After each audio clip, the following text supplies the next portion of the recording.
नमस्कार. सर्वात मोठी बातमी समोर येते आहे. नाझरेमठ ते नाझरे रोडवर 4 चाकी व दुचाकीचा भीषण अपघात, महिलेचा जागीच मृत्यू. पहा सविस्तर.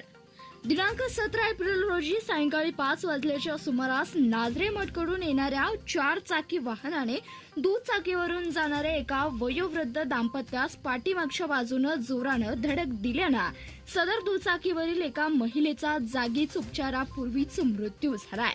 तर त्या महिलेचे पती, त्यांची प्रकृती सध्या चिंताजनक आहे.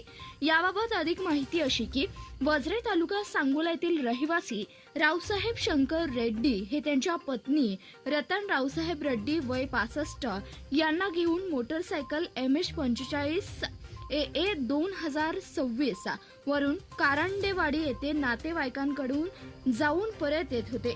सदर प्रसंगी सुमारे 5 वाजल्याच्या सुमारास नाझरेमठ ते नाझरे रोडवर आले असता पाठीमागच्या बाजूने भरधाव येणाऱ्या वेगाने MH12 KT 1091 या 4 चाकी वाहनाने जोराने धडक दिल्यानं रतन रेड्डी यांचा जागीच उपचारापूर्वीच मृत्यू झालाय.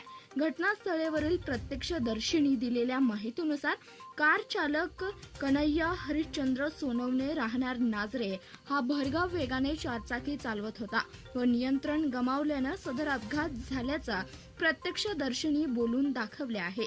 जखमींना सांगोला येथील मोहन हॉस्पिटलमध्ये दाखल करण्यात आले आहे. डॉक्टरांनी रतन रेड्डी यांना उपचारापूर्वीचा मृत्यू घोषित केलं. तर पती रावसाहेब रेड्डी यांच्या डोक्याला गंभीर दुखापत झाली असून ते बेशुद्ध अवस्थेत उपचार घेत असल्याबाबत माहिती मिळाली.